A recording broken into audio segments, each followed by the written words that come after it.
بەناوی خۆی بەخشندەی میهرەبان، ئازیزانی بەرنامەی نیهانی قورئان، بە خۆشحاڵیەوە لە خزمەت زانایەکی دیکەیە بە خزمەت ئێوەی بەڕێز و خۆشەویست ئەگەینەوە. هەمومان چەند جار تەییدیەوەمان کردووە کە شوێنکەوتەی پێغەمبەری خوین صلی الله عليه وسلم شایەتمانێکی بە حەقمان هێناوە، ئەو نێردراوی خوایە، ڕابەری ئێمە و ڕێنمونکاری ئێمەیە، سەرمەشقی ژیانمانە، لە دینداریە پێشەوامانە. ئێمە ئەو پێغەمبەرە نازدارەمان زۆر خۆشەوێ، ئەو زۆر بەخەمی ئوممەتەکەیەوە بووە. لە ئێستایە خۆی حزوری نییە، بەڵام فەرموودە بە پێزەکانی، بەڵام وتەبە نرخەکانی لە چوارچێوەی حەدیث و فەرموودە نازدارەکەی ئازیزماندا لە نێومانایە، پێشەوایەتیمانەکە. ئێمە لەژێر سایە و سێبەر و ئیتاعی ئەوە دینداریەکەین، چوەکەوەی کە وەحی بۆ هاتووە و قورئانی خستۆتە خزمەتی مرۆڤایەتی، چوەکەوەی کە خۆی فەرموودەکانی، کردارەکانی، هەڵوێستەکانی بەو شێوەیە ڕێنیشاندەری ئوممەتەکەی بووە. ئازیزان، ئێمە لەم ڕوانگەیەوە بە پێویستمان زانی ساتێک لە خزمەت فەرموودە بە پێزەکانی پێشەوامان پێغەمبەری ئازیزمان محەممەد صلی الله عليه وسلم ببین، بزانین داخۆ فەرموودە چییە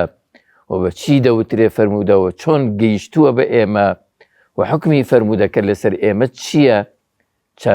تا چەند پێویستە ئیلتیزام و پابەند بین بە فەرموودەکانی پێغەمبەرەوە. ئەو قسە و پرسیار و گومان و ڕاڕاییەی لە هەندێک کات و لە هەندێک شوێن و لە هەندێک کەسیان دەبیستین، وەڵاممان بۆی چییە؟ لە خزمەت پەڕێز دکتۆر محەممەد بامۆچی زانای ئاینی دەبین بۆ وەڵامدانەوەی ئەم پرسیارە و یان ئەم پرسیارانە و گفتوگۆیەکی تێر و تەسەل لەسەر فەرموودەکانی پێشەوامان صلی الله عليه وسلم. بە گەرمی بەخێرهاتنی بەڕێزیانەکەین کاک دکتۆر. گۆرە پاداشتان باتەوە و زۆر سوپاسانە. ئێوەش بەخێر بێن گەنجە بەڕێزەکان، خۆشحاڵین کە ئەم جارە ئێوە لە خزمەت مامۆستا و لە نێو بەرنامەکەی ئێمە یاخۆتان دەبینەوە. خوا بەخێر بێن، خۆشحاڵین. مامۆستا گیان، لە پێشەکە تەکیدمان کردەوە لەسەرەوەی کە فەرموودەکانی پێغەمبەر عەلەیهی السەڵات وەسەلام زیندوون و ئەوان ڕێنیشاندەری دین و ژینی ئێمەن. بەڕاستی بۆەوەی کە بە پێی پێویست شارەزای فەرموودەکان بین، داخۆ فەرموودەکان چییە، با لێرەوە دەست پێ دەکەین کە ئێمە ئەم پرسیارە ڕاستی جەناب بکەین. بەچی دەوترێ فەرموودە؟ بسم الله الرحمن الرحیم، الحمد لله والصلاة والسلام على رسول الله. سەرتا زۆر سوپاسدانەکەم بۆم دەرفەتە بۆ ئاشنابوون بە سنەت و فەرموودەکانی پێغەمبەر صلی الله عليه وسلم و کارکردن و ئیشکردن پێیان. پێناسی فەرموودە لای زانایانی فەرموودەناس بریتێ لە هەر وتارێک پێغەمبەر فەرموویەتی وتە بێ، یا کردەوەیەک بێ پێغەمبەر کرد بێتی صلی الله عليه وسلم، یا بە دارچاوی وە شتێک گێڕا کرابێ و ئینکاری نەکرد بێ، یا بۆیان گێڕا بێتەوە ئینکاری نەکرد بێ، و هەر سیفەتێکی پێغەمبەر لە لاشە و بەدەنیا یان لە ئەخلاقە کە باز بکرێ، ئەمە هەمووی پێوتێ فەرموودە. یعنی وتارەکانی، کردارەکانی، ئیقرارەکانی، دانپیانانی و هەر سیفەتێک کە لە لاشە و بەدەنیا بێ بڵێن دەموچاوی ئاوا بووە، شقڵی ئاوا بووە، قەد و باڵای ئاوا بووە، یان ئەفەرمون دایمە پێغەمبەری خوا زەردەخەنەی کردووە، دایمە پێغەمبەری خوا ئاوا ڕۆشتۆ بە ڕێگا ئاوا، ئەو شتانش کەوا باسەکرێت لە سیفات و کرداری، ئەوش پێوتێ فەرموود. بەڵێ، ئەم فەرموودانە جەنابی مامۆستا چۆن گەیشتوون بە ئێمە؟ ئەم فەرموودانە لە مناسباتی جۆر بە جۆرە پێغەمبەر صلی الله عليه وسلم فەرموویەتی یا کردوویەتی، ئەو کاتە ئەو کەسانەی ئامادە بوون گێڕاوێنێتەوە بۆ خەڵکانێکن لەوێ نەبوون. هەر خۆشی لە چەند حاڵەت و لە چەند وتارە فەرمەتی فەلیوبەلغی الشاهد الغائبە، يعني ئەوەی لێرە ئامادەیە بام قسەی من بگەینێ بەوانەی کە لێرە نین بەتایبەتی لە مناسبە گرنگەکانە و سەحابە هەروایان کردوێتە قەدەری خواش وابووە خوا ئیرادەی وایە یعنی کەس نییە لە مرۆڤایەتیە وەکو پێغەمبەری خوا سەڵسەم هەرچی وتار و قسە و کردار و ئەوانە هەیە بە وردی نەقڵ کرابێ یعنی حتا من لە فەرمودا بینیمە سەحابەیەکە فەرمێ وەڵام من ئەمزانی پێغەمبەری خوا لە ڕکاتی سێهەم و چوارەمیشا قورئانە خوێنێ وتیان چۆن ئەو زانی خۆ لەوێ دەنگ هەڵ نابڕێ بەتایبەتی لە نیوەڕۆان و عەسرانە ئەڵێ لە دوا سێرمە کرد ڕیشی ئەجوڵە یعنی تەڵەکانی ڕیشی ئەجوڵە معناوێ دەمی ئەجوڵە معناوێ شتە فەرمی بێ ئەو گوێ لە سەوت و دەنگەکەش بێ زۆر تەرکیزیان هەبوو یا مەسا پەنجەی چۆن جوڵاندووە لە شایەتمانە دەستی چۆن گرتووە لە نوێژە قاچی چۆن داناوە چۆن چوە بۆ ڕوکوع بۆ سوجود هەموو ئەعمالەکانی تری حەج لە سەفەر و جیهادەکانە لە سەفەری ئاساییە لەناو ماڵ و مناڵە خێزانەکانی کە فەرمودەکانی گێڕنەوە ئەمە نەقڵەکرێ جیل بە جیل نەقڵەکرێ و دوایی لە تقریبا لە قەرنی 2 هیجری بە دواوە ئیتر وردەوە تۆمارەکرێنینەکان فەرمودەکان تۆمارەکرێن و بنووسینەوە ئەنووسرێنەوە هەر کەسێ شتی لە پێغەمبەر بیستووە لە کێت بیستووە لە کێت بیستووە بە زنجیرەی کەسەکان تا ئەچێتەوە سەر پێغەمبەر یا تا ئەو کەسەکە لە شتەکەی لە پێغەمبەر بیستووە یا بینیوە اینجا تۆمارەکرێ بە لەگەڵ ناونووسینی ڕاویەکانە ڕاویانێ و کەسێک ئەیگەڕێت دوای ئەم حەدیثە بۆ هەیە ڕاست و دروست بێ ئەگەر ئەم نەفەرانە ئەیگەڕن و هەمویان نەفەری ڕێکوپێکی متمانە پێکراو بن و زاکیرە و فکریان باش بێ وەشتیان لەبیر نەچوو بێ ئەمە حەدیثەکە بە حەدیثی ڕاست و دروستدانێ ئەگەر کەسێکیان تیا بێ درۆزن بێ ئەگەر کەسێکیان تیا بێ شتی لەبیر بچێ موسڵمانێکی چاکیشە بەس زاکیرەی باش نییە حەدیثەکە زەعیفە بێ حەدیثەکە نابێتە حەدیثی پێغەمبەر صلی الله علیه و سلم ئەو حەدیثە ڕاستتر وایە کە فەرمودەی پێغەمبەر نییە کە کردداری پێغەمبەر نییە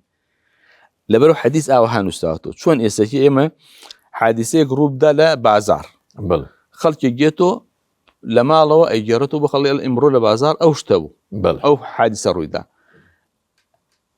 ئەمە حەدیث ئاواوەکو لە بەم شێوە نەقڵ کراوە یعنی دەما و دەم بۆ یەکیان گێڕاوەتەوە هەندێک جاریش هەر لە سەردەمی پێغەمبەرە حەدیث نووسراوەتەوە صلی الله عليه وسلم پیاوێک نابی ئەبوو شیاهە ئەڵێ پێغەمبەر خوا من ئەم فەرمودانەی تۆم لەبیرە چییە کابرایەکە خەڵکی دەری مەدینەیە ئەڵێ پێغەمبەر خوا فەرمووی ئوکتوبوا لئەبی شیاه حەدیثەکانی بۆ بنووسن لەبەرەوە دوای سوودیان لێ وەرگرتووە ئەنجا پێغەمبەری خوا ئەو عاملانەی چون زەکات کۆکەن یعنی ئەو مۆزەفانەی چون زەکات کۆکەنەوە لە دەرەوەی مەدینە ئەو خێڵ و عەشتانی کە لە دەری مەدینە ژیاون پێغەمبەری خوا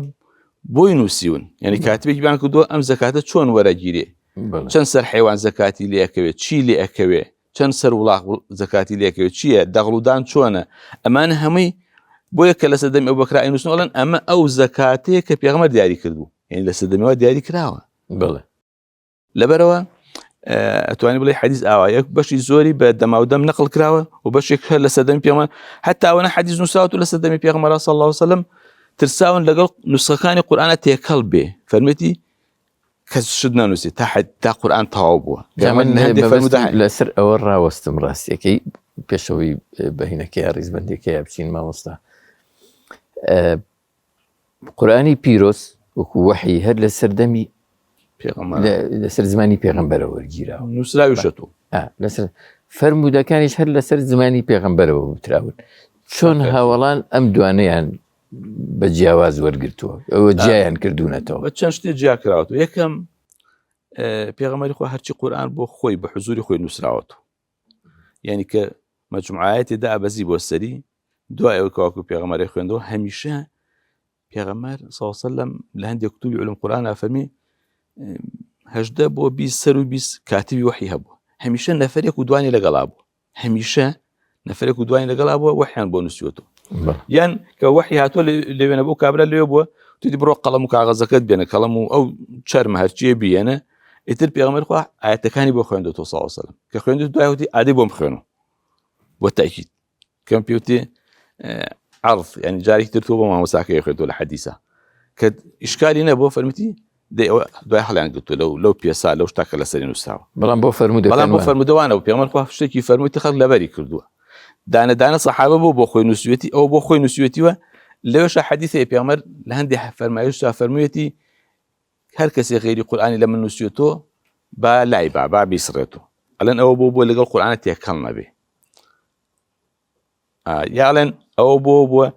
وەرەقەیە چەرمێک کە قورئان و حەدیسەکەشی پێکەوتیان نووسراوێ ئەوە نابێ چونکە لەوانەیە خەڵک دوایی ئیشکالات دروست بکات. بەڵام قورئانەکە گرنگ ئەوەیە هەمووی بە ڕێک و پێکی بە تەواوی بە کاملی لە ماڵی پێغەمبەر هەبووە. ئەبوبەکر عومەر فەرمێ ئێمە هەندێک شەو چوین لە خزمەت پێغەمبەر دانیشتین لە ماڵی پێغەمبەر صلی الله علیه وسلم ئەو پارچە قورئانانەمان ڕێکە خست یعنی وەکو تەسەلسولەکەی تاو کاتەکە نازڵ بوو. لەبەرەوە فەرقیانێ ئەمە یەک دوو ئەمەی تر کە سەحابەکە گێڕێتەوە لە پێغەمبەر وا فەرمی ئەوتر خوا فەرمی کاتێکیش پێغەمبەر ئاەتێکی خوێندێتەوە حتمەن وتوێتی بەڵکو قورئان خوێندێتیوە قورئان خوێندێتیوە و زۆربەی سەحابە ژیا بەشێک لە سەحابە هەر لە سەردەمی پێغەمبەر قورئانیان لەبەر کردووە. لەبەرەوە کاتێک کەوتە کە پێغەمبەر وفاتەکە و لە سەردەمی ئەبوبەکر قورئان ئەنووسێت و نوسخەی قورئان ئەنووسنەوە ئەو سەحابانە بانگەکەن کەن سەحابەیەکی باش کە قورئانیان هەموو لەبەرە لەگەڵ زەیدی کوڕی ثابتە پێکەوە قورئانەکە ئەنووسن. بەڵێ مامۆستا من ویستمەوە بڵێم کە مادام لە بڵێن ئەبێ کەسێک یان کەسە نزیکەکانی پێغەمبەر عەلەیهی سەڵات وەسەلام زۆرترین فەرمودەیان لێ وەرگیرابێ شتی وەمان هەیە کە یان دیارترین کەسێک کە زۆرترین فەرمودەی لێ وەرگیرابێ و جێگی متمانە بوو بێ و کرابێتە سنتەر با بڵین کەسێک هەبووە یا چەند کەس هەبووە چەند کەسێک هەیە بەڵام وەکو بە ڕێژەی گشتی بیڵێ ئەبوو هورێرە لە هەمووی زیاتری گێڕاوەتەوە و عایشەش لە ئافرەتانە لە هەمووی زیاتر گێڕاوە. باشە ئەگەر باسێکی ئەبوو هورێرەمان بۆ بکەی بۆچی زیاتر ئەو فەرمودەکان لەو وەرگیراوە ئەبوو هورێرە کێیە مەسەلەن ئەبوو هورێرە خۆی کابرای کە خەڵکی دەری مەدینە بوو هاتۆ موسڵمان بووە کە موسڵمان بۆ خۆی گێڕێتە لە بەسەر هاتێکە ئەفەرمێ من پێغەمبەری خوا فەرمودەکانی ئەفەرمووت زۆر لام شیرین و خۆشەویست بوو حەزمە کرد لەبەری کەم بۆم لەبەر نایەکرا بۆیە ئەمەم عەرزی پێغەمبەر کرد پێغەمبەر من ئەو فەرمودانەی تۆم بۆ لەبەر ناکری و حەز دەکەم لەبەری کەم فەرمی دەی عاباکە و داخە عاباکە و ڕاخە ئەو شتێک لە سەر شانە ڕای خست و پێغەمبەر خوا هەندێک دوعای پێ خوێند و دەی کۆی کرد کۆم کردووە لە دوای ئەوەی تر پێغەمبەر خوا هەرچی فەرموو بێ لەبەرم بووە لە بیرم نەچۆتەوە. جا بۆ ڕاستی ئەمەش لەوانەیە هەندێک جار تاقی کرابێتەوە هەر فعلەن وا بووە. جا دوای ئەوە شتێکە گەڕمە کە زۆر کەس دەڵێ باشە ئەم کەساڵن ئەم هەموو حەدیسەی لەبەرە چۆن وایە. من خۆم نازەم ئەو عەباسیش بوو لە خورماڵ بینیم کوڕێک خەڵکی ئێران بوو ناوی عەلی بوو هەموو قورئانی لەبەر بوو لەوێ بوو ئێوە خزمەتی جەنابی مامۆستا عەلی باپیرە ئێمە لەگەڵی بووین ئەم کوڕەوەنە قورئانی لە عمری نەگەشتە 13 ساڵ 12 ساڵ 13 ساڵ ئاوا بوو ئەوەنە قورئانی لەبەر بوو بووتە لاپەڕەوە نەبکەڕ و یەکسە بۆی خوێندی یەکەم کەلیمە ئەخیر کەلیمە ناوە ڕاست دێڕیش هەشتەم 10 پەڕە پێشتر 10 پەڕە دواتر 20 پەڕە دواتر یەکسەر پێ ئەی خوێندەوە چییە اینجا تەفسیری ئاەتەکە ئەگەر سەبەب نزولی هەبووە ئەحکامەکەی ئەم مناڵە ئەمەی لەبەر بوو ێ باشە خۆ ئومەتی ئیسلامیش ئەم حەدیسانەکە ئەم هەموو حەدیسیان لەبەر بووە ڕێژەکان لە هەزارێکیش ناکە لە 1000 نەفەر یەک نەفەری ئاوا زیرەک ئەمان ئەنجا حەدیسەش ڕووی داوە یعنی کوڵشتیش ڕووی داوە بۆ نمونە لە زمانی ئومەویەکانە پیان وایە ئیبن شیهابی زوهری کە عالمێکی گەورەیە لەوە چێم وان نەبێ ئەم شتە ئەم هەموو حەدیسە لەبەرێتی بۆیە هیشامی کوڕی عەبدولمەلیک بانیەکە ئەڵێ وەڵای ئێمە حەزەکەین تەوانەوە بۆ ئیمتیحانیانە بەڵام لای خۆی ناڵێن وەڵا حەزەکەین هەندی حەدیسمان بۆ بنووسیتەوە هەندی حەدیسمان بۆ ڕیوایەت کرد و بینووسینەوە ئەو بڵێەوە ئیشمان پێتوێندی مناڵ و گەنج و شتمان هەیە لەبەری کەنوانە و داوای 400 حەدیسی لەکەن بۆیان ڕیوایەتکە ئەوش لە کاتبی بێن با بینووسی نووسەرێک گێن و ئەم یەک حەدیسە خوێن توانەی نووس دوای چەند مانگێک هەر بۆ ئیمتیحان ئەڵێ مامۆستا وەڵای وەرەقەکان گوم بووە و ئاوا و حەزەکەین هەمتر بینووسین و قەیچێک دەی بێن کاتبەکەم تر دانیشتۆ مەجلیسێکی کە و هەموو هەر 400 حەدیسەکە ئەنووسێت و وەکو چەند تەحقیق لە کەسێک دوای دوو وەرەقەکە بەراورد دەکەن یەک حرفی فەرقنی ئەنە وەڵا ڕاستەکە ئەخە تۆ شتێک هەر ئایسە ئێمە هەر قسێ بگەڕنەوە قسە وەڵی دوای هەفتەی ناتوانێت بۆ خۆی بگەڕیت ئەو دیقەتی پێ کردووە ئەو جوان لەبەری بوو ئەو احتیمامی پێداوە وای ڕاستە تەنها ئەبوو هورێرە بووە لەسەر ئەوە تۆزێک ڕاوەستانیان کەس ئیبن عومەر حەدیسی زۆر گێڕاوەتەوە ئیبن عەباس حەدیسی زۆر گێڕاوەتەوە خێزانەکانی پێغەمبەر کەم و زۆر هەیەە مەسەلا ئومو سەلەمە هەیە ئومو حەبیبە هەیە عایشە لەبەرەوە گەنج بۆ زۆرتر زاکیرە و شتی باشتر بۆ زۆرتر حەدیسی گێڕاوەتەوە زۆرتر لە زۆر مناسبات و شتا پێغەمبەری خوا لە ماڵی ئەوە بووە ئیتر خولەفای ڕاشدین هەمویان حەدیثیان هەیە بەڵام تر وەکوتم ئەبوو هورێرە بۆچی ئەبوو هورێرە حەدیثی زۆر گێڕاوەتەوە ئەوەش ئەگێڕێتەوە ئەڵێ هەندێک کەس دەڵێن ئەبوو هورێرە بۆ هەرچی لە هەرچی ئەم سەحابانەی مهاجر و ئەنسار حەدیثی زیاتر گێڕاوەتەوە ئەوش ئەوەی ئەڵێ کاکەگیان ئەنسارێکان باخ و زەراعەتیان هەبوو ئەچون بە دەمیوە مهاجرەکانش کەسابەت و تیجارەت و بازاڕ و شتیان هەبوو من هیچیانم نەبوو پیاکی فەقیرم هەر لە خزمەتی پێغەمبەرم بەنانەسکیە لەبەرەوە ئەو کاتە نەبووی کە ئەچووە بۆ ماڵۆ من هەر لەگەڵی بوو لەبەرەوە من زۆرتر شتەکان ئاگای لێیە زۆرتر هەرچەند ئەبوو هورێرە لە ئەخیرشەوە موسڵمانێک بڵێ زۆر لە ئەوڵی هیجرەتیشو لەوێ نەبووە بەڵام لەبەرەوە زۆر لەگەڵی بووە ڕێژەی حەدیثەکانی زۆرترەکە لە هەموو سەحابە مامۆستا لە ڕووی بەهێزی و لاوازیەوە لە ڕووی کارپێکردنەوە چەند جۆر و چەند بەش لە فەرمودەمان هەیە فەرمودە خۆی تا سەردەمی ئیمام ئەحمەد و ئەو پێشتر و تایەتە ئەوێ حەدیث دوو بەش بووە پیان تۆ صحیح ڕاست و دروست و ضعیف و لاواز ئەوەی لە دەرەجەیەکی بەرزی صحەتاوی پیان تۆ صحیح ئەوش تۆ زێگوانەوە پیان تۆ ضعیف ئەو کاتە ضعیفەکە ضعیفی زۆر ضعیف کە دوایە کە هەر ناوی ضعیف و لاوازیێنراوە گرتوێتی و ضعیفیش کە لەو بینی صحیح و هینایە ئەوەشی گرتوتو بەڵام دواتر لە زمانی ئیمامی تورمذی و دواترۆوانە حەدیث بووەتە سێ بەش صحیح حەسەن لەو بینە ئینجا ضعیف لە ڕووی ئیش پێکردنیشەوە ئەوەی صحیح و حەسەن بێ ئیشی پێکری ئەوەی ضعیف بێ ڕای بەهێزی عولەما وایە کە ئیشی پێ ناکری لە عەقیدە و ئەحکام و حەڵاڵ و حەرام و تۆزێ قسە لەسەر تەرغیب و تەرهیب و هاندان وانە هەیە ئەوەش خلافی لەسەرە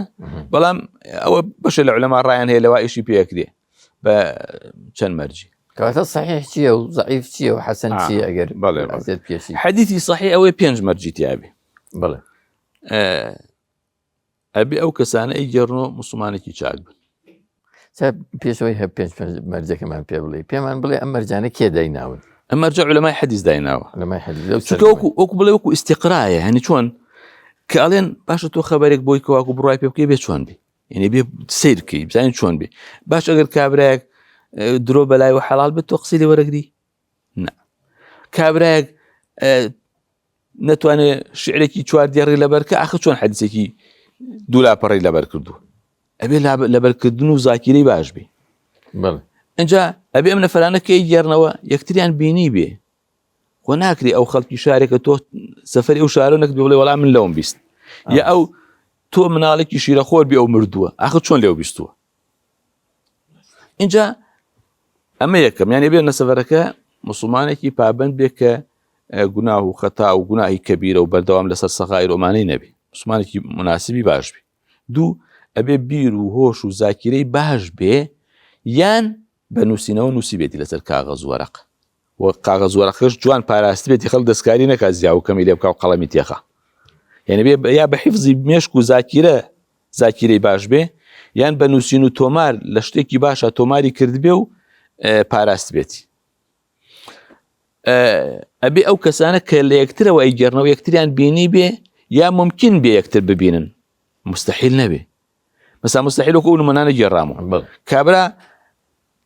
سەفەری وڵاتی نەکردو ئەو نەفەرێش نهاتۆ بۆیرە ئەی تۆ چۆن بینیوت با لە یەکسەر دەمیشابێ کابرا تۆ لە دایک نەبووی ئەو مردووە چۆن لێو بیستوە ئەمە مەحاڵە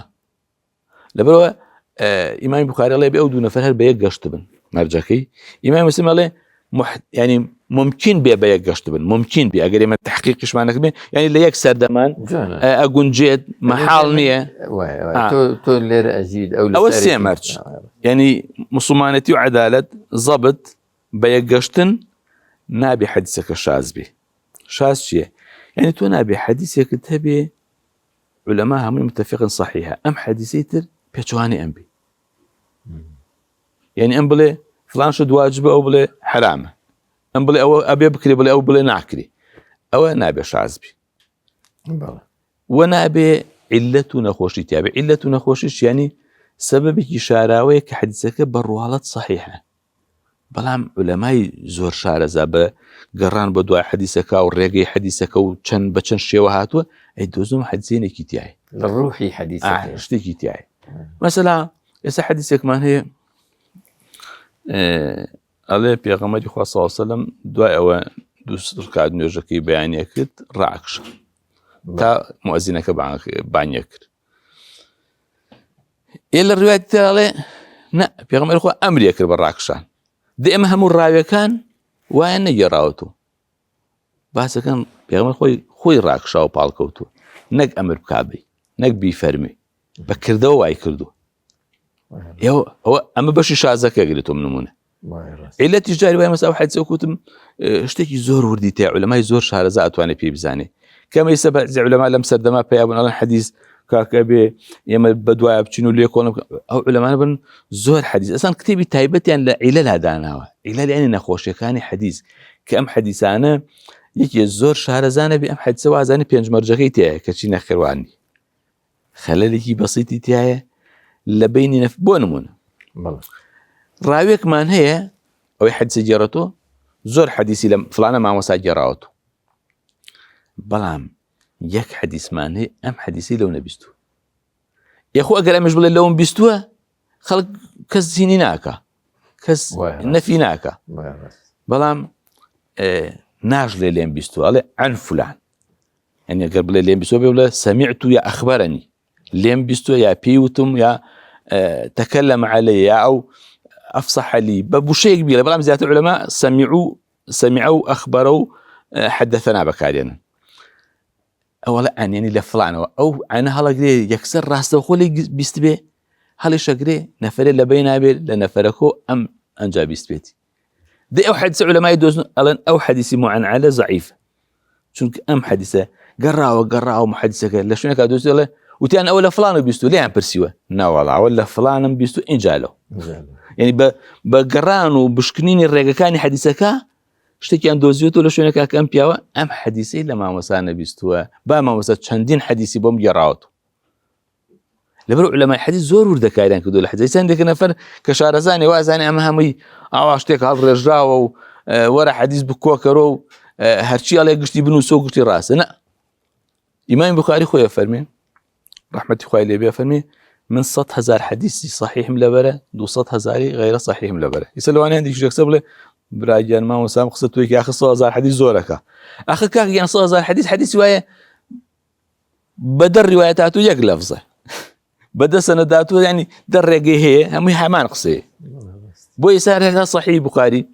كم لكم كدوم بكودي أزعم تفاصيلك صحيح بخاري خوي حوها زارو 563 حديث بتكراره حوها زارو 560 بلان بيتكرار علماء لدوري 4,000 حديثة خليك برو النوابي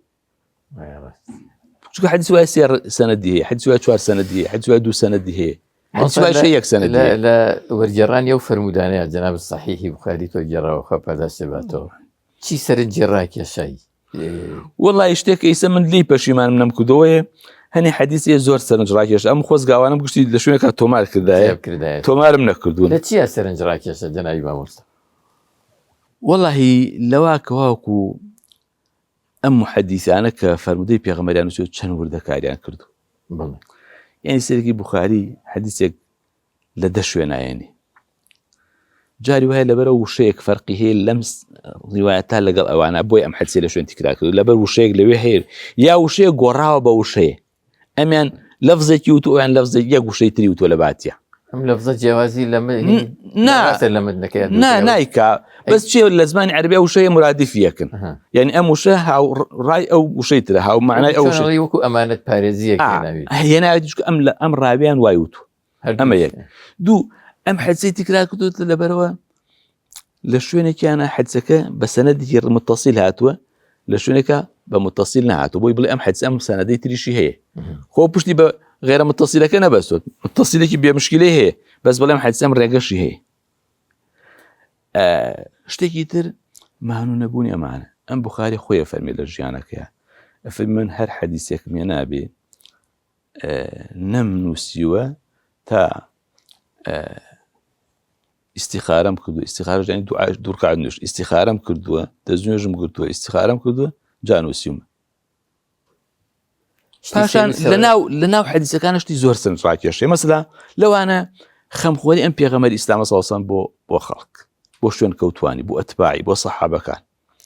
يعني مشکلێکی بچووکی خەڵک بووە چۆ بە دوایە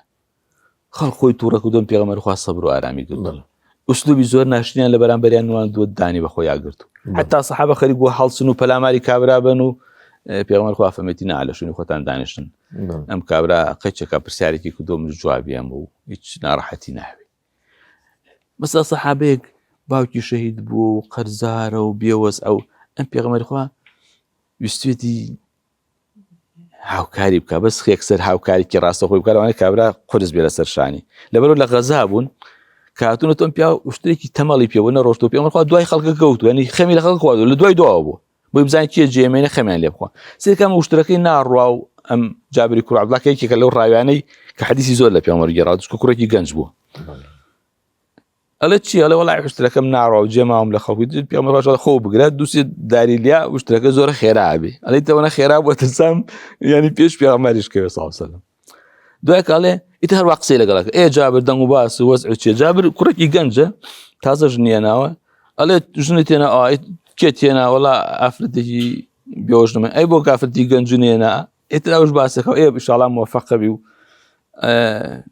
دەی دوای کشا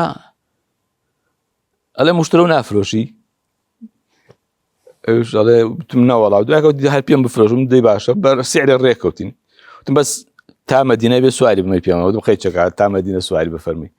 ئیتر بەیانی وتی بۆم بێرە نوێژی بەیانیە بۆم بێنە ئەڵێ من شتەکەم بۆ بردوو بە سەحابەیەکی وت پارەکەم باتێ و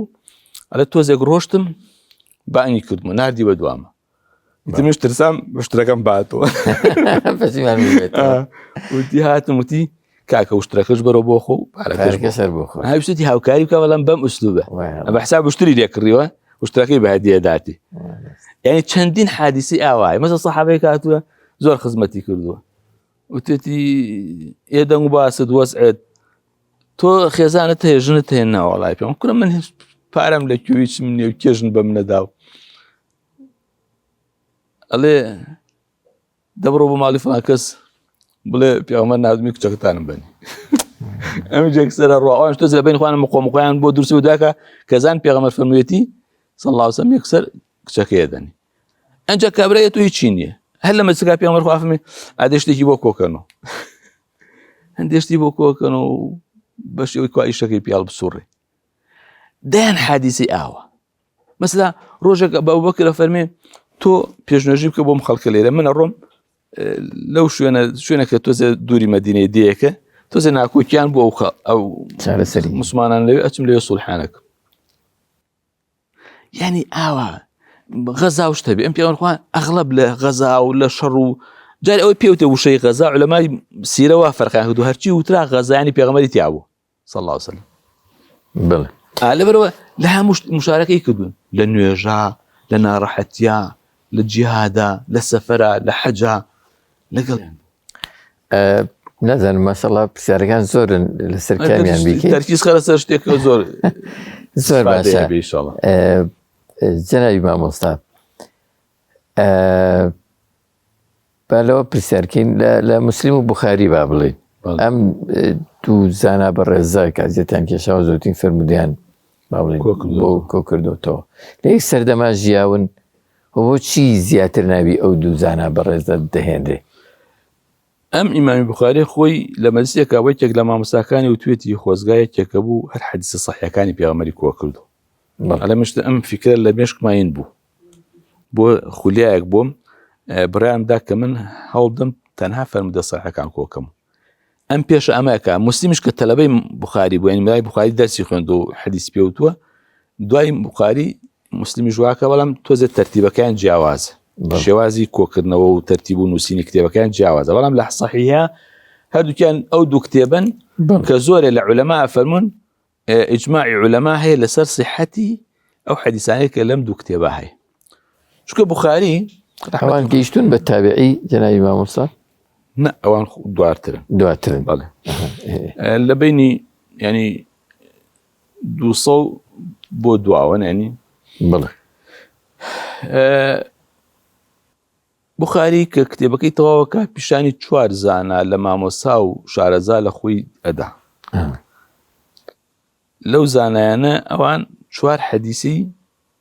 الان ام چوار حديث نالن صحيح نيه مثلا مرجكاني تويت يعني تشوف مرجكاني بخاري قرسترين مرجن لان او اكتبانا بس لو كانش مرجي جناب العزت اهلا ومرجانا بس بخاري لمرجي كان على ابي وجوب اللقاء ابي ودون فلا بيقشت يعني زور تند بولا مسلم على ممكن بيقشت بن باش لبرو امام بخاري مرجكاني زور هنا ان جاء لهم الراوي قصي ونقرتوه ايت لما جاي عدلوا ضبطكش دوش زول هني هي بقول تنو تولا قال والله شوار حديثان لو عاسي حديث كانت تتعني إذا البخاري على شوارك رجع له تدعي الرأي أوان ابن حجر عسقلاني كشرح بخاري كدو علماء قالن أوان دخل نواره قصي كدو لسدم يخويا كزر دينا كدوت أتعلم هن قصي كدو لواني وأنا أبو بي أو أنا أخويا نوار بكزني وراوان بلا ولا عوشت ابن حجر واني أم ابن حجر له بخوال لو شوارش أقصي بخاري بقوة لا لو ما مساني كرايج بيكتب كبا إنصافي جالنا يقول له تعصب وان لبروا إمام البخاري وكتم حديثي صحيح وكدوته وأخويا فمي من تنهى أو حديثانا من لم كتابها هنا وكإجماع علماء لسر الصحيح كإجماع يعني علماء محدث يعني زورت العلماء هم يعني كودن لسر راسي دروسي وفرمي من تنهى وأنا منها على من هرشي حديث لام صحيحة أما قصيت البخاري هرشي حديث لام صحيحة لم كتابها من وسيوه أوهم هنا وك علماء هم يعني رايان لسر صحته أو يك إمام مسلم عيني شد وكو بخاري كردوه بلا مش وكان جاهز إمسا بخاري حديثك لتشن شونا دوباره كاتو ببي معناه وبشكل كيشي بيتي حديثي واي مثلا شوار موضوع لأخوه كده لتشوار شونا يناوتي حديثي واي ببي سنة دقي دوسي سنة دي إمام مسلم بشتي بكتابكي ما مستقينا بس ويان خويا أو لا شوازي صحتك إسفادة لبخاري كدور وكو صحت بيني هنا هم دارشناكي جاية هم يك شتي سيري يعني إمام مسلم حديثي لبخاري ونجراته لينا كيابي أول شيء يك كلام ملاحظة كان يعني قدر إخوة وايا جاء مسلم شيكا مسلم كاتك بابتك ديني اللي حديثة كان قصيدة سركا كان حديثة بچن رقاته ومي ليك شونا كوكاتو سيسابلن باسي قرآن خويندنك لن يرجع فاتحة بخوين ريانا بديني برز بيات شون بسم الله يكت شون بي هرشي حديثي لباروي قشتي بباليك يعني بدوايك يعني وكو بابشي ليك يعني كدوتي بباسي بوي لبروا توبتو إلى موضوع بدوي أو المسلمين بلام بخاري واناكا بخاري ام حديثة بقودم بينج بابتي تياي لبينج شويني جال لببي بابتا كان حديثة أيهني لبر أو بشكة تياتي بله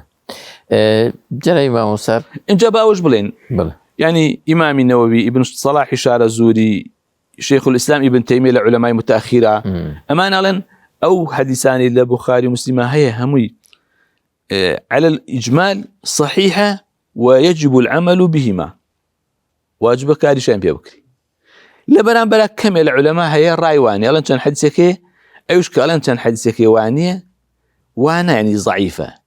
يعني لو مرجع برزي أو أنا عنيه لو أنا مثلا حديثك حسن به حديثك مثلا صحيح درجة دوبه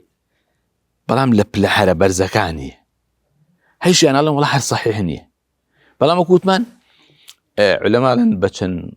وكل بتشن اعتباري قصكي بخاري مسلم بقوة ليكم أوان زورت لسقسل الراوية كان حدثنا وهلا سنيانا يعني واني جراينته دي ألن لم جرحوا تعديلات كعلمك الراوي في هلا سنيان دي بخاري ومسلم شعر ذات لو كساني كرخني على لوان قلت بخاري ومسلم لوان بيشترن ولوان خوين وارترن لو علمي جرح وتعديل هالصان عندنا وفرق كده لو بخاري هندي لو كسانه كمان نقد انا كان بخاري خوي بيان قشطوه ما مساي خويبون هاو سرد هاو عصري خويبون او باشته يعني ستا كابل لنا وكتب عيبيني بس جانا ما كي خوينته ان جاء هيج مجامله وش تشان نكردو يعني علماء يعني جاري بخاري مسلم قدري خواه ابو بخاري باوكي سرتي زوري بو بجيلا دولمن بو تاجير بو پاري دا با تاجير شد دو باشي ايشام بيكدو مسلمش هر خوي دولمن هر زو دولمن بو امام بخاري علي اونده دولمن بو خوي لو شويني خوي كوشاري خوي كجيا ومزغوتي جهبو پنجا جاري وزياتر كمتر فقه وطلبيتي ابو لسن مصرفي خوي جاندون انا دولمن بو خوي بحال بشي مثلا باسی کارگری دولمندی و یا لبیرچونه و یا تو زنم دولار و جنابتان درۆکردن و ئەوانەش مەسە حەزەریان لەبارە کراوە. شتێک زۆر هەستیارە و زانایش قسەی لەسەری هەیە کە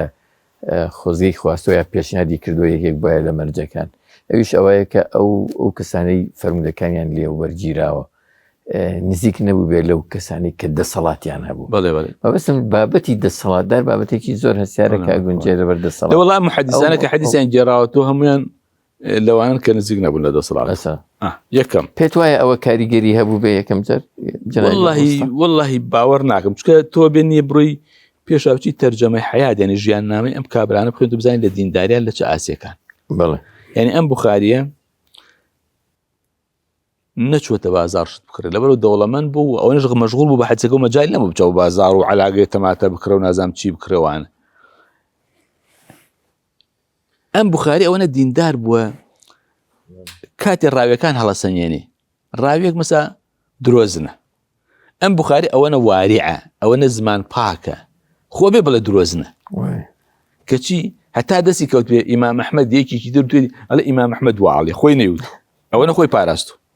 ئەوە یەک. دوو، مەشهورە جارێک بازرگان ئەم شتەکانی بازرگانی کردو بە پارۆشتەکەی خەڵک بۆ کوڵە شەریک و شتیە بووە، ئەڵێ جارێک کاروانێکی زۆری هاتۆتۆ ئێوارە وعدی داوە بە پیاوی بە سیعرێ بیداتی، ئەوە قسەیەکیان لێ کردو تاوێژ نیان بڕیوەتەوە. دوای بەیانی تاجیر ئەزانن نیان شتێکی زۆر بە نرخە، دوو قات و سێ قاتوانە پارەیە دەنێ، ئەڵێ نا من فرۆشتومە، من وعدەکەم بە کابرایە داوە نایفرۆشی. جا خۆی ئێم سەردەمە بێ هەزار فێڵە دۆزێتەوە محامیەگرێ بۆی کەوا خۆی نەجاتدا لەو معاملەی شتێکی زیاتری دەستوانێ. دوو، بەڵگەیەک نییە ئەمانە نزیک بوون لە دەسەڵات و حەدیث و شتێکیان نووسی بێ پشتیوان لە دەسەڵاتەکە، بەڵکو جارێ پێچەوانەکەی هەیە. ئەم ئیمام بوخاریە لە ئەخیری عومری ئاچێتەوە بۆ بوخارە بۆ منتقی خۆیان، لێو حەدیثێکی تری لێ مەشهورە ئەویش ذوهەلی ناوە، مامۆستای ئەویش و بوخاری مسلمیش بوو. ئیتر تۆزێکاوە کابرا و نازانم پێی خۆش نابێت چی ئەم بوخاری زۆر حورمەتێکنوانە شتێکی بۆ دروستەکەن دەربارەی خەڵقی قورئان وەڵامە واڵێ و ئەوانە و وەڵحەز قسەیانێنە شوێن بوخاری والێکە بوخاری ئەڵێ نابێ شەو لەم شارا بکەیت و باش بە ئیمام بوخاری هەر بەو شەوە نیە لە شار دەرەچی. ئیمامی ئەبوو داود یە بۆ عێراق والی بەسڕ لە شوێنێک گەزم لە کوفە بێ لەکوێ بێ والی بەستە پێیەکە، ئەڵێ کاکە وەرە لە بەسڕا عیلم نەماوە حەدیث نەماوە تۆ وەرە لەوێ من مەدرسەیەکە بۆ دانێم واکەم ئەمە هەڵک کۆکەم و چی تۆ لەوێ علمی حەدیث بڵاو کەڕۆ حەدیثەکان و فەرمودەکانی پێغەمبەر. بەڵام دوو کوڕیشم هەیە دەرس بە کوڕەکانی خۆشم بڵێ حەدیث و وەرە لە ماڵە پێیان بڵێ. ئەوژڵ ئەمەی حەدیث و بێم و مەدرسە زۆر شتێکی باشە، بەڵام من نایم بۆ ماڵیەوە دەرس بڵێم کوڕەکان توش بابێن لێل خەڵکە لە مزگەوت خزمەتیان نابم، بەس من نایم بۆ ماڵیەوە. محەدیثێکی تریان کە ئیمامی نەسائیە هەندێک حەدیثی دەربارەی فەزائیلی ئال و بەیتوانە نووسیوە. جەماعەتێکی ترش کە ئال و بەیت نین یانوێ نامیلکەیەکیش بۆوان بنووسێن دێ حەدیث دەربارەی گەورەی ئەوان، ئەوشڵە وەڵای دەربارەی وە حیج نییە نییە، ئەیتر ئەڵێ لێدەن ئەوەنە خراپ لێدەن بەهۆی ئەو لێدانەوە دوای کاچێت لە مەکە وفاتەکە. یعنی ئەمانە لەگەڵ دەسەڵاتان نەبوو بڵێ وڵا ئەیت ئەمنی ئەمە قسەی ئەم مستەشریق و دوژمنانی ئیسلام ومانەیە. ئەسڵەن ئەوەی چوە بە دوایم حەدیثەمە سەعباس لە خۆی و حاڵەتێکی ڕۆحی ئیمانی بۆ دروستە بێ زۆر گوێ بە دنیا نەدا. یعنی ئەم بوخاری زۆر دەوڵەمەند بۆ زۆر باوکی دەوڵەمەند پارێ بۆجێ یەکە لەم عێراق و حیجاز و شتەمێنێتەوە ئەوە نەئەمێنێتەوە پارەی پێ نامێنێ، ئەڵێ چەند ڕۆژ گیام خواردووە گیا. ئیمامی ئەحمەد ئەچێ بۆ 5 جارە چێ بۆ حیجاز، 1 جاریان بۆ حەجەچێ، 4یان بۆ حەدیثە چێ، لەوێشەوە چێ بۆ یەمەن بە پێ ئەچێ بە پێ. ئەم 4 جارە نییە، ئەم 5 جارە 3 جاریان بە پێچوو. شتێکی ئەم پیاوەگە دەوڵەمەند بوو ئایا وەزعی باش وایە کاروانێکی لەگەڵا بوو. شتێکم بیستۆ لێ گێڕنەوە نازانم جەناب دەگەر باشترە زانی تۆ ژیان نامەکەی دیان لەگەڵ یان نازیاوی لەگەڵ بەرهەمەکانیە. ئەوەی کاڵێ چەند ڕۆژ بەڕێگەوە بۆ چووی بۆ لای کەسێک وتیانە فەرمودە و ئەوە محەدیثێکە ئەچێ ئەڵێن حەدیثێک لای فڵان کەسێکی ڕا کابراایەکە لە دیەکی دوورە کە ڕاستێرەکە وڵاخێکی لێبەر بۆ تۆ ئەسپێماینێ بیگرێت و ئەوە چاکی دزداشەکەی بۆ کە ئالاساس خوێتیایە خۆشی تیانی تایگرێت و ئەڵێتر نای حەدیثەکەی لێ وەرناگرێت لە کابرا وەرە کاکە بۆچی هاتێ لە بەخوا نابێت تۆ لێ ئەو حیوانات درۆەکەی ئەی چۆن لە حەدیث بڵێ یەک ماوە سەعباس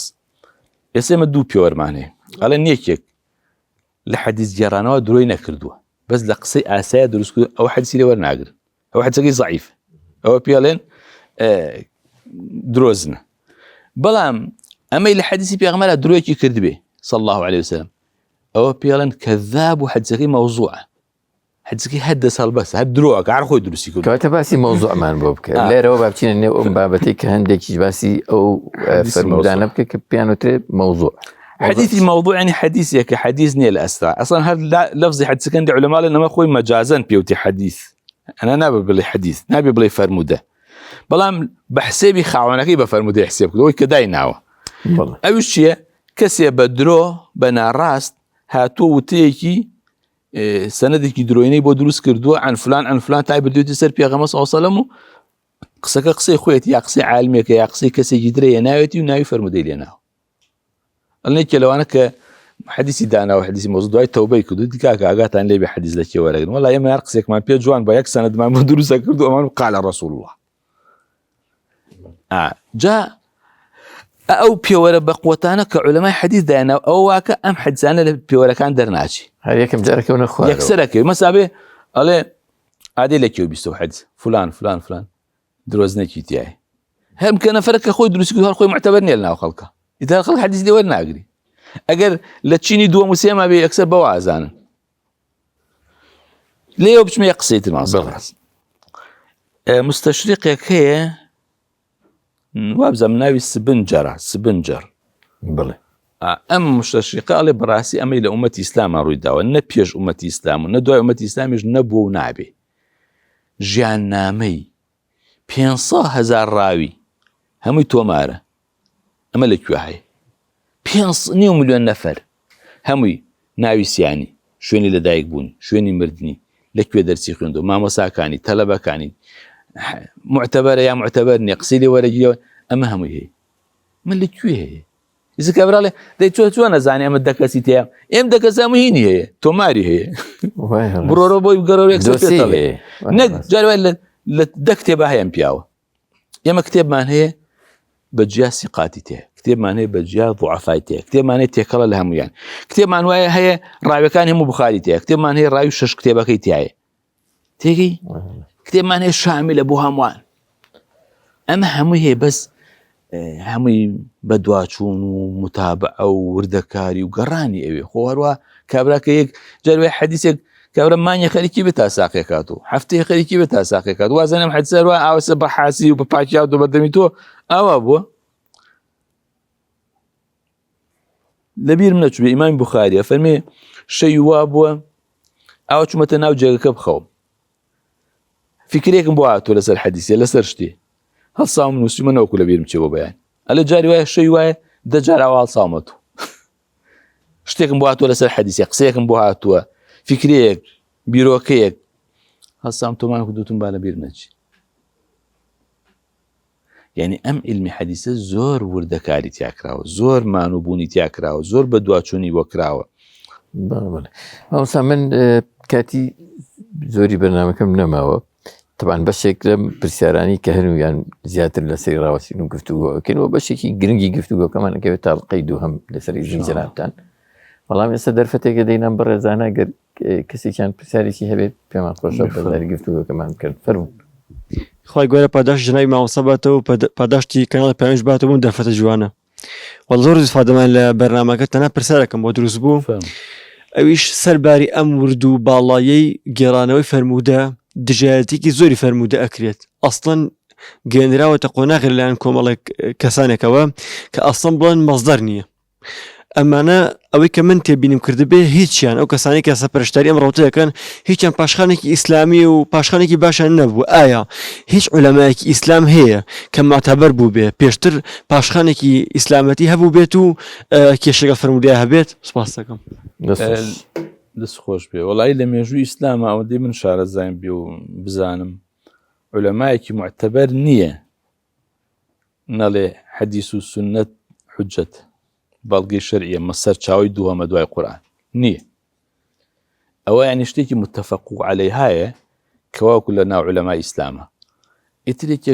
يا ابو بمقر يكي بالله خارجي صف اسلام ومسلمانتي و یا کەسێک کە قسەی نەخوا یعنی سێمە مەذهبی ظاهریمان هەیە مەذهبی ظاهری داودی ظاهری و ئیبن حەزمیش دوایە زۆر تۆخی کردوتەوە ئەوانە ئیجماعیان لا بەڵگەنی ئیجماع کە لای جمهور بەڵگەیە بەڵام قورئان سەرچاوی دووەمە لایەن حەدیث دوای قورئان حەدیث سەرچاوی دووەمە لایەن نیمانە مەسلا مەذهبی شیعە کە مەذهبێکی تری غێری سونەیە هەر حەدیث سەرچاوی دووەمە لایەن بەڵێ حەدیثەکان جیاوازە لای ئەوان و لای ئێمە بەڵام هەر حەدیث ئەوان یەکێکە لە سەرچاوەکان دوای قورئان نیمانە لە ناو ئیسلامە ئەمە یانی شتێکە لەم سەردەما پێیا بوو ئەوە هەمووی مستەشریق و تەلەبە و قوتابی و عەمیل و مزوری ئەوانە ئەم قسانە بڵاو حتمەن خۆت هەندێک جار لەوانەیە پێیان گەیشتوی یان گفتوگۆت لەگەڵا کردبن یان دەمت تاقی کردن ئەوانەی ئەم جۆرە قسانە ئەکەن دەربارەی فەرموودەی پێغەمبەر عەلەیهی سەلاتو وەسەلام چۆنین لە چه ئاستێکان مامۆستا بۆ وان یانی نەخۆشەکەیان چییە؟ وەڵی نەخۆشەکەیان ئەوەی یەکەمیان نەخۆشی دنیاپەرسیان ئێمانە خەڵکی تر تەمویلیانەکە و یارمەتیانەدا و بۆ دنیا و دنیاپەرسی و پارە و پول و ئەوەی هەن ئەگەرێکی پارەی نوێت چ ڕاستە شوێن ئەوەیەکەوی پارە و پولە یان هەر سەر بە دەستگا و شوێنێکن بە شوێنێکن کەواکوێت دژایەتی ئیسلام کە بەڵام بەم نەوعە ئەوە نەگەشتینە سەریانە من لە ئەسبابەکانە باسمان کە ئەسبابی دانانی حەدیثی مەوزوع چییە هەنێ دەوڵەت و حکومات کە لە بەرامبەری جێشی ئیسلام و سوپای ئیسلامە تێشکاوە نەیتوانێت لە ڕووی عەسکەری و ڕوبەڕووی بێتەوە هاتووە ئەم فێڵەی دروستکە و حەدیثی بەناوی پێغەمبەر دروستکە بۆ ئیسلام پشێوێنی ئێستش کابرا بە شێوەیەکی تر ئەو ئاوای کردوتەوە کاتە ئێستا بە شێوەیەکی تر دژایەتی سونەیەەکە ینی بە ناوی عیلم و تەنویر و پێشکەوتن و ئەمە لەگەڵ عەقڵا ناگونجێ و ئەمانە باسی عەقڵی مراڤیژەکەی زانین چییە عەقڵی مرۆڤ جا ئیمامی عەلیوتی جا ئەگەر خۆ دین بە عەقڵ بێ ئەبوو سەری خوفەکە ژێری خوفەکە ئەولا بێ بە مەسح تا سەرەکەی لە کاتێکە خوف سەرەکەی مەسح کرێ ژێرەکەی مەسح ناکرێت کە ژێرەکەی پیسە بێ فەرموو قوربان وڵی مامۆستا پرسیارێکم بوو لە جەناوی مامۆستا محەممەد هەنێ مامۆسامان هەیە ناوداریشن جاری وایە حەدیثەکە کە نەقڵەکەن بە وتار جاری وایە ئێمەش لە وتار یام لە محاضەراتەکانە جاری وایە فەرموودەیە کە نەقڵەکەین سەیرەکەی یعنی فەرموودەکە جاری وایە لاوازە ضعیفە جا لە جەناوی مامۆستا و پرسیارم ئەمە ئەوەیە کە جاری وایە کە فەرموودەکە نەقڵەکە سیەکەی ضعیفە سەیرەکەی یعنی لاوازە فەرموودەکە سەیرەکەی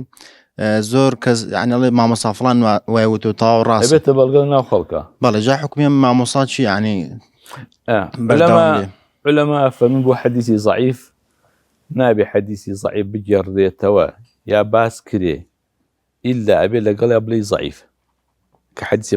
جارێ ئەوەی کە شارەزای نییە لە حەدیثی صحیح و ضعیف نابێ حەدیث باسکە لە خۆی بێت دەم بکوتێ لە حەدیث دنیا حەدیثی ضعیف باسکە بە حەدیث صحیح بڵێ مامۆستایەکەم بینیا سوعبەت شێوتی بەخوا مامۆستا من صحیح و ضعیف نازانم گشتی باس دەکەم نابێ ئەوە نابێ یەکەم یان شارەزایە کە شارەزا بۆ بڵێ ئەم حەدیثە ضعیفە بۆی خەڵک پێی نەخەڵەتی بڵێ کاکە بۆ ئیستیناس یعنی ئەوە دڵی پێخۆشکی شتێک بیار وەکو قسەیەک بەس وەکو حەدیث نا ئەوە ضعیفە ضعیف یانی چی یانی ڕاستتر وایە پێغەمبەر نەیفەرمووە صلی الله علیه وسلم ئێدەتر چۆ نەبێ بڵێ وەڵا ئەمە حەدیث و فەرمایشتیمان بۆیە هەتا عولەما لە کتێبەکانە بۆی خەڵک ئەگەر لێی نەشێوێ عیلم بزانێ حەدیثێک ضعیفێ ئەڵێن ڕوویە حوکیە گێڕدراوەتەوە وا وتراوە حەدیثە وتراوە حەدیثە یعنی حەدیث نییە بەڵام لێت تا فەرمێ قال رسول الله یەک زەر ڕاستەوخۆ بە زەقی و بە مباشر ئەڵێ پێغەمبەر وای فەرمووە صلی الله علیه وسلم جزاک الله خێرە ئێوە بەگرتێ بینیە کۆمنتێکتان نەبێ بسیێمە سۆش بێ بینەرە عەزیزەکان جنابی دکتۆر محەممەد بامۆچی زانایانی زیاتیان کێشە لە بەشی یەکەمی بەرنامەکەیە گفتوگۆیەکی باشمان لەبارەی فەرموودەکانی پێغەمبەر عەلەیهی سەڵات وەسەلامەوە کرد لە پۆلێنکردن و لە بابەتی فەرموودە چۆن جیاکرێتەوە لە قورئان و هەندێک بابەتی تر و گێڕانەوەیان و کۆکردنەوەیان و لە بەشی دووهەمی بەرنامەکەیە ئینشاءالله قوڵتر لەم بابەتەیە گفتوگۆەکەین بۆ با بڵێن باشتر ناساندنی فەرموودە صحیحەکانی پێغەمبەر عەلەیهی سەڵات وەسەلام زۆر سپاسی جەنابی مامۆستاکەن ئەزیەتیان خۆی گەورە پاداشتان ماتوێن بەخشی سپاسی ئەمە ئامادە بۆ بەڕێزانەکەم لێرە بوو سپاس بۆ هاوکارانم تا بە گەیشتنەوەیشی تر بەخواتان ئەسپێرین وەسەلام عەلەیکم وەڕەحمەتوڵڵاهی وبەرەکاتوه